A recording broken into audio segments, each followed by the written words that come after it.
volunteer for the hand, and then someone who's preferably wearing shorts or skirt that would be interested to have their leg wrapped. And then that way, everybody will learn how to do it. So I cut a piece for the thumb, and I put it in. And usually you bring it all the way up, sorry, my hands are cold. And then we're just gonna wrap it in a figure 8. So when we do that, you're gonna bring it up, and then down. And then you're gonna go over halfway. So it would go up, and then you bring it down.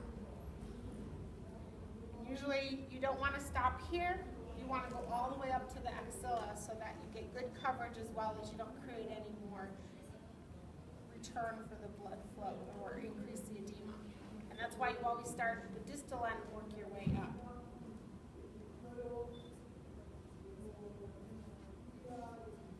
And then we did the same exact cut for the bandage. And you want to start with it, the end of the bandage being at the 5th metacarpal head and pulling it out. So that way if you were to start this way, you're actually bringing your thumb in sometimes, and then you're actually losing that web space. The key to the hand and the toes, you want to maintain this because with the burn, kids will learn up and you end up getting nubs. And it's not very functional when your hand is kind of stuck like this and so close together, you lose the grip. So I'm going to try it here. It doesn't always have to look pretty, but it looks better if it is.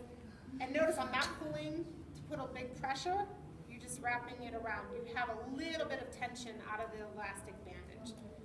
So that way they still have some ability to exercise. If you have it too tight, they can. If it's too loose, it won't stay.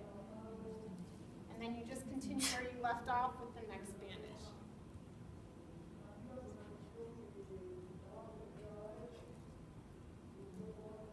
And you just continue with going under and then over and then under and over. And that's how you get the pattern you see. Because this one is smaller, I'm not going to be able to get the full coverage that you need. And then normally we use a stapler and we staple it on. Everyone kind of usually freaks out when you go with a little stapler, but it doesn't go through, you just hold it up and then it doesn't go through their skin. It's really thin. And then we have the hand. So you can kind of show, I didn't do this one as good, I missed here when I started, but you'll have that pattern so it looks pretty neat. It doesn't have to always look that neat, but go ahead and just try to bend your elbow so you still, you'll notice you will have some limitations, but you still can get that active movement. So that's for the hand, or the arm. And normally, like I said, you go all the way up to right before you hit the exhale fold. Any questions?